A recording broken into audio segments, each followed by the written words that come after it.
Welcome back to the seaside. You join me as I am heading off on a little walk. You may remember in the lead up to Point to Pinnacle, Will and I did a, what was it now, 28-kilometre walk around the roads here at the seaside, and we came across a Clifftop footpath which we think we've done sections of. We know where it comes out, but I'm trying to work out where we would pick it up from closer to the house. So I decided the best way to do that is go to the top and work my way back. So that's what we'll be doing today. You can always tell when you're close to the sea in Australia because it's one of the few places you'll see multi-storey houses. Usually people live in what are known as bungalows in the UK, but as soon as there's any prospect of a view of the ocean, they whack on another level or two.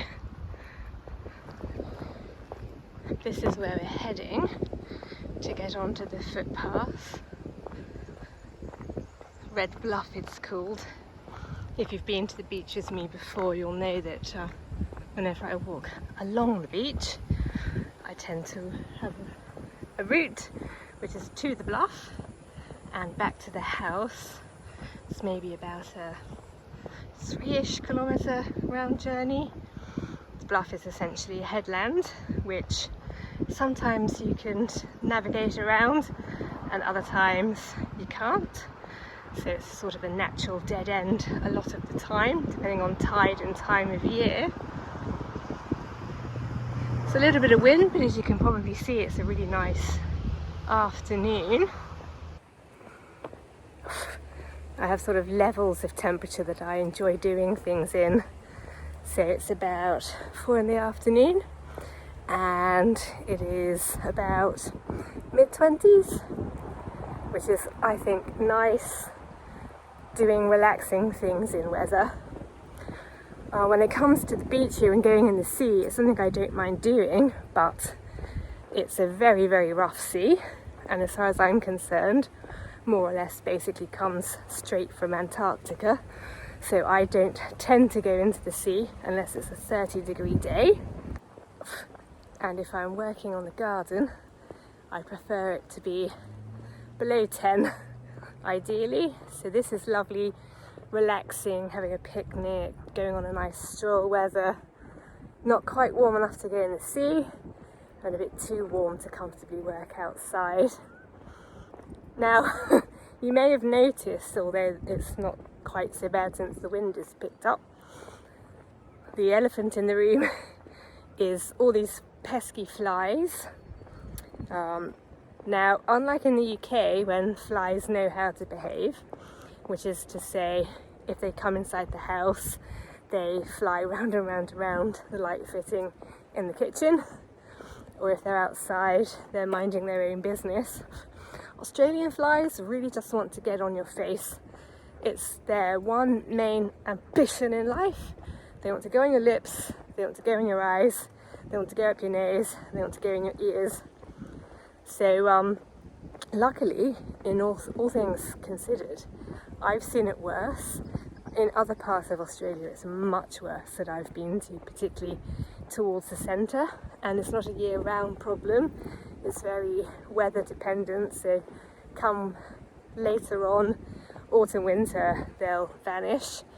But there's just this one part of the year, so it's like, it can never be quite perfect here.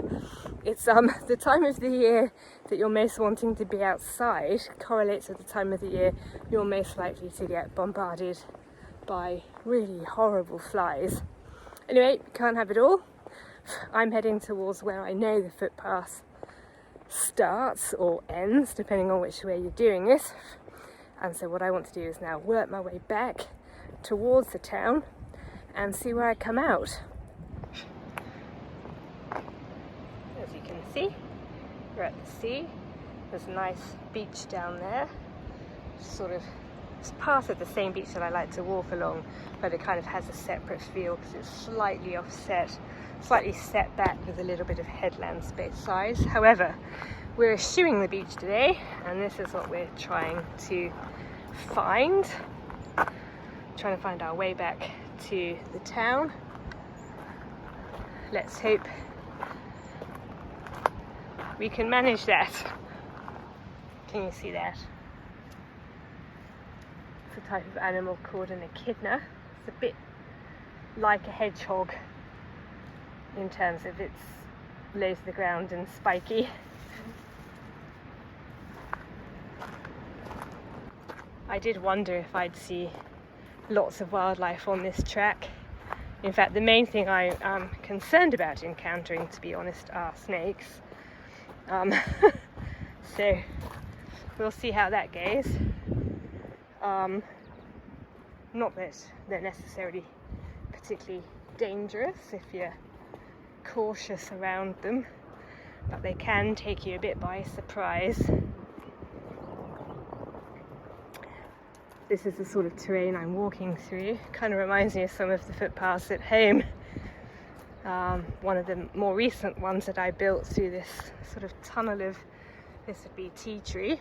This is a plant that I have removed a lot of from around the house, the proximity of the house, but I have a lot of it beyond the 40 meters or whatever it is I'm allowed to clear. This is a lot more scrubbier looking tea tree. There's all different types of it, but I guess that's the sort of thing you'd expect from coastal plants. They have a certain distinctive vibe because of the nature of their growing conditions, I suppose. Tend to be quite stunted.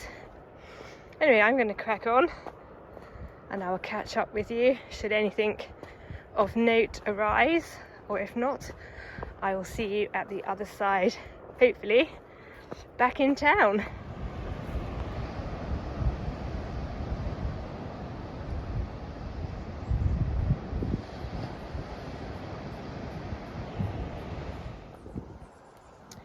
Well, this is where we've come out, so not really in the town centre at all.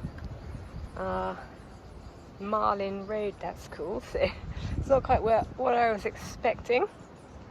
We've still got a way to go to get into the town, which presumably means walking along the road again. I don't fancy that, but if we go back,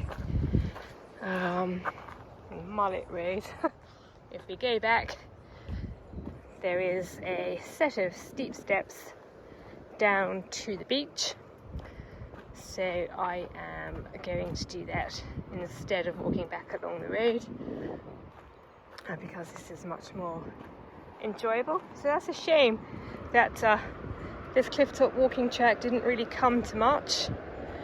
So I say that's a shame. I would have liked to have had that up my sleeve as an alternative to walking along the beach, but that was actually pretty boring. So I'm going to scratch that off my list of walking routes, at least for pleasure. I'm going to head down to the beach and I will catch up with you another time.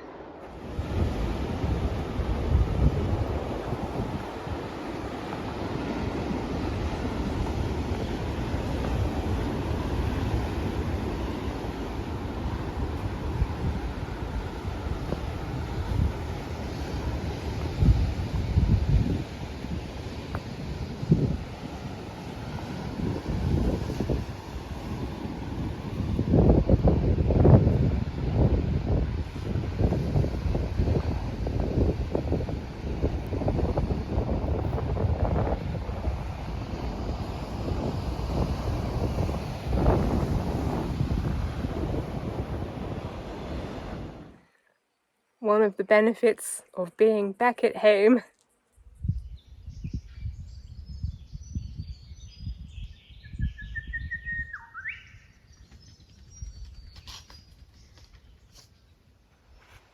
I just wanted to quickly show you this. Essentially, as you can see, I have carved out the perimeter of the new bed, partly because it was going to get annoying mowing, and partly because I wanted the tape out of the way, because in a wind or whatever that can snap off and blow about, and I don't want to litter the countryside. I am in two minds about whether I dig over the whole thing or leave it like this for now. The benefit of digging over the whole thing is that that job's done, but considering I don't have the plants for it yet, and at least one of them isn't going to be available to me until at least July of next year, which at this point is 7 months away, obviously what will happen is that it'll just get covered in weeds. So I need to weigh up the pros and cons of both.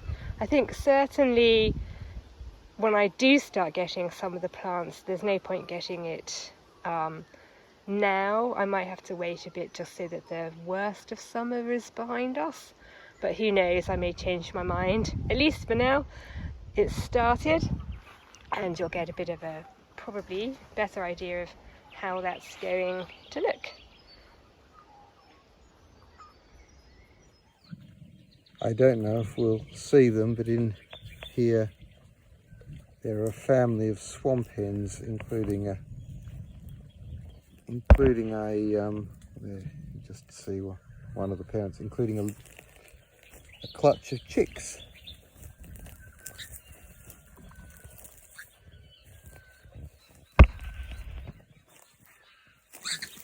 Oh, there goes one of them.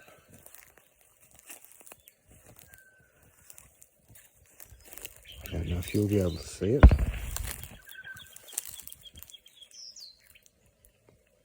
But just there is a snake.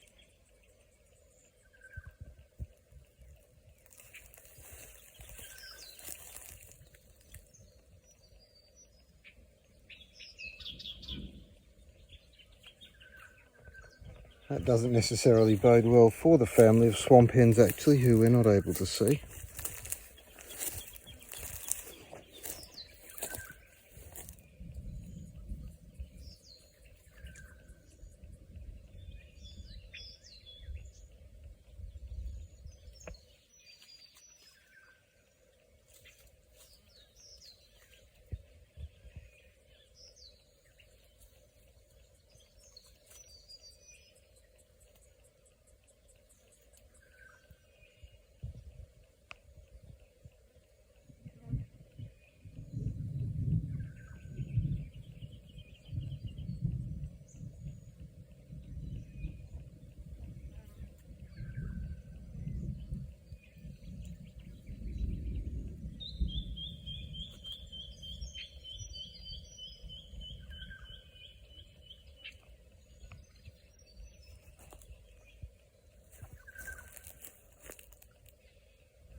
I might stand back a little bit here. Maybe not. Red-bellied black snakes are relatively docile creatures. Not famed for attacking humans.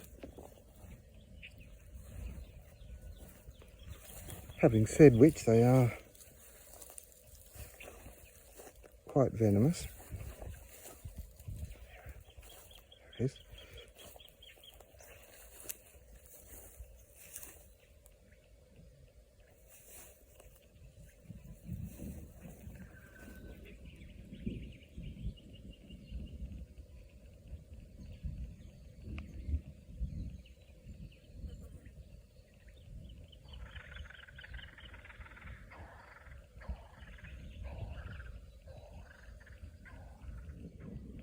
I might not go any further.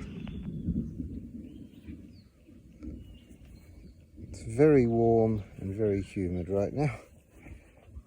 A lot of flies.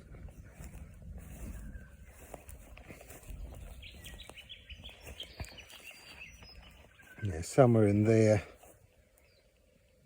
are, or at least were, some very cute swamp hen chicks. And somewhere over there is a very large red-bellied black snake.